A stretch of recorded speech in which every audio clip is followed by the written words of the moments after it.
Assalamualaikum dan selamat sejahtera. Saya Zuraini Juso bersama rakan-rakan penyelidik iaitu Profesor Dr. Samsilah Roslan dan juga Dr. Ros Hafizah Hassan akan membentangkan kertas kerja yang bertajuk ataupun hasil penyelidikan kami lah, iaitu penilaian kendiri gaya pembelajaran murid tingkatan 2 ya.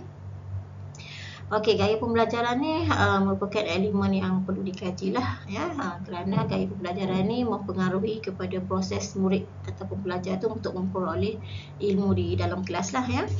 Jadi ini berdasarkan kajian-kajian lepas lah ataupun surutan kajian yang menyatakan bahawa perlunya ataupun pentingnya gaya pembelajaran ini ya.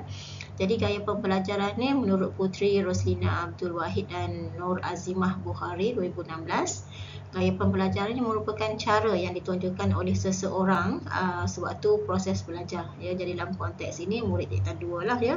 Macam mana murid tingkatan 2 itu memperoleh ataupun mempelajari sesuatu mata pelajaran dalam bilik darjah ya. Jadi Junirisa Marpau 2005 pula menyatakan murid yang dipaksa belajar dengan cara yang kurang sesuai dan yang bukan menarik minat mereka berkemungkinan akan menghambat proses belajarnya ya. Maksudnya jika gaya pembelajaran itu tidak sesuai, motivasi murid untuk belajar juga akan dipengaruhi lah ya. Jadi sudah pastinya pelajar tidak memperoleh ilmu yang sepatutnya mereka peroleh dalam bilik darjah ya, daripada mata pelajaran yang mereka pelajari ya. Jadi Abdah Ishak 2015 juga berpendapat gaya pembelajaran yang diamalkan seseorang murid itu boleh menentukan keberkesanan dalam proses pembelajaran mereka ya. Jadi gaya pembelajaran ini merupakan elemen penting yang perlu dikaji ya, agar maklumat berkenaan gaya pembelajaran murid ini perlu dikenal pasti sebelum guru menggunakan kaedah pembelajarannya yang dipilihlah, supaya guru mempunyai pengetahuan dan boleh mempelbagaikan kaedah pengajaran mereka untuk memenuhi semua gaya pembelajaran dalam kalangan murid. Sebab setiap murid ni mempunyai gaya pembelajaran yang berbeza ya. Jadi elemen penting untuk memastikan murid itu belajar dengan berkesan ya, seperti dinyatakan oleh Megat Ibrahim dan juga Asadah Muhammad 2011. Okey, bertitik bertolak daripada itu, maka kajian ini dijalankan, iaitu kajian ini merupakan kajian tinjauan awal ya, yang dilakukan di sebuah sekolah di negeri Johor, melibatkan seramai 32 orang murid tingkatan 2. Murid-murid ini merupakan murid kumpulan eksperimen ya. Jadi sebenarnya itu yang dimaklumkan sebagai tinjauan awal, kerana sebelum murid ini diberikan modul yang dibangunkan untuk memastikan pembelajaran mereka yang berkesan ya. Jadi murid kumpulan eksperimen ini, murid kumpulan rawatan ini diberikan soal selidik terlebih dahulu untuk mengetahui gaya pembelajaran mereka. Jadi dapatan ini merupakan dapatan awal lah ya, sebelum eksperimen itu dijalankan. Jadi murid-murid ini telah diedarkan orang soal selidik untuk mengukur gaya pembelajaran mereka sama ada visual, auditory ataupun kinestetik berdasarkan learning style self-assessment oleh Cislet dan juga Chapman 2005 ya. Jadi instrumen asal ini mengandungi 30 item ya, namun untuk tujuan kajian ini hanya 27 digunakan ya. 3 item lagi dikeluarkan kerana tidak bersesuaian lah ya dengan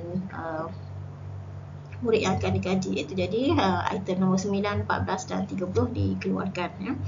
Jadi instrumen daripada Cislet dan juga Chapman ini mengandungi 27 item dan mengandungi 3 pilihan jawapan, iaitu A, B dan juga C. Jadi murid-murid yang memilih banyak pilihan jawapan A akan dikategorikan sebagai murid yang mempunyai gaya pembelajaran visual. Murid yang memilih banyak jawapan B dikategorikan sebagai murid yang mempunyai gaya pembelajaran auditory, dan pilihan jawapan C menunjukkan murid ini mempunyai gaya pembelajaran kinestetik ya. Jadi hasil dapatan kajian menunjukkan bahawa gaya pembelajaran murid ni sebenarnya ialah auditory untuk murid yang dikaji ni lah ya.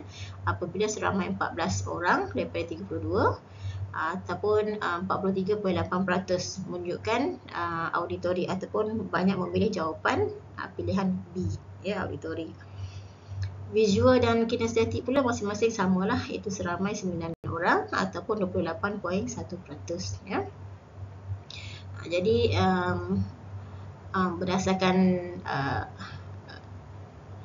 soal asli yang diedarkan itu, inilah dapatan kepada sampel yang dikaji, ya. Jadi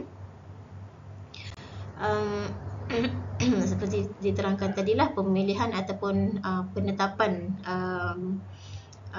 gaya pembelajaran itu berdasarkan pilihan jawapan daripada 27 item dalam soal selidik yang diedarkan itu, ya. Jadi ini menunjukkan bahawa guru yang mengajar ataupun modul yang akan dibangunkan untuk murid ini lebih kepada pembelajaran gaya auditori, seperti guru bercerita, ya, menggunakan teknik bercerita ataupun teknik syarahan, ya, ceramah, ya, untuk pembelajaran dalam kelas, ya. Namun Cik Sret dan Cik Ahmad 2005 menyatakan bahawa pembelajaran murid ini tak semestinya ada satu gaya sahaja, ya. Jadi mungkin ada dua, mungkin ada lebih. Jadi sebab itulah kajian seumpama ini perlu dilakukan, ya, sebelum guru mengajar ataupun memilih kaedah yang akan digunakan dalam pengajaran mereka, ya. Hal ini kerana setiap murid tu, contoh dalam kelas dalam 30 lebih, ya, 30 lebih ataupun dalam kategori ini 32 orang. Jadi setiap murid tu ada gaya yang berbagai. Macam tadilah dapatan tadi menunjukkan adanya auditori walaupun paling ramai, ya, visual dan juga kinestetik yang setara, ya, 9 orang.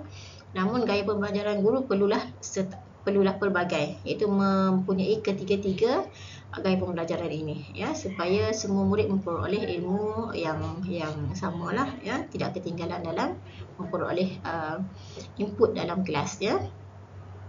Para Wazira Muhammad dan Muhammad Mujahid menyatakan gaya pembelajaran merupakan sesuatu yang konsisten, ya, konsisten maksudnya dan gaya murid ini bertindak dan menggunakan rangsangan dalam konteks pembelajaran. Maksudnya murid-murid ini sekiranya mereka memilih ataupun mempunyai gaya pembelajaran kinestetik ataupun auditori ataupun visual, maksudnya mereka konsisten dengan gaya pembelajaran ini walaupun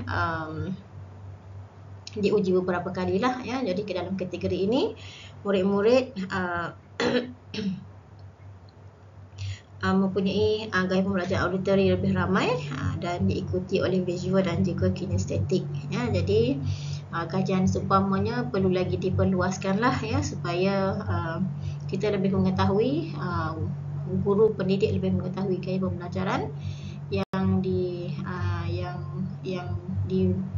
digunakan oleh murid-murid mereka, ya. Jadi itu saja pembentangan saya berkenaan gaya pembelajaran, penelitian terhadap gaya pembelajaran dalam kalangan sampel yang dipilih, iaitu dalam kalangan murid tingkatan 2 di Negeri Johor. Sekian, terima kasih.